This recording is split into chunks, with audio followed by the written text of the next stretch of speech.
Oi, meu povo, olha aqui meu cacho de banana que eu acabei de estar do cacho ali. É o terceiro cacho. Foi tirado. Meu esposo tirou agora. Aí eu vou botar ele no vai botar ele numa sacola, no saco, amudrecer. Aí a gente comer maduro.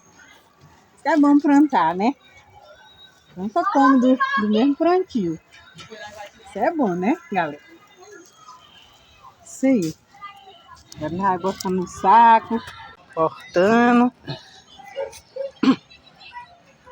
Botar assim. Cortando, vou botar numa sacola, no saco. Botar assim dentro de um saco, ele amadurece mais rápido.